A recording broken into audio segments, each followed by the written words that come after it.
Desde el Partido Popular consideramos que la activación del Observatorio Aragonés de Violencia sobre la Mujer permitiría poner en marcha nuevas actuaciones que impliquen a todos los poderes públicos y a la sociedad aragonesa en un compromiso solidario contra cualquier forma de violencia contra las mujeres.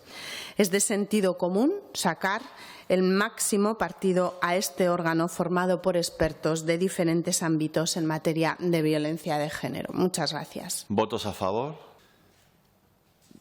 15 votos a favor, votos en contra.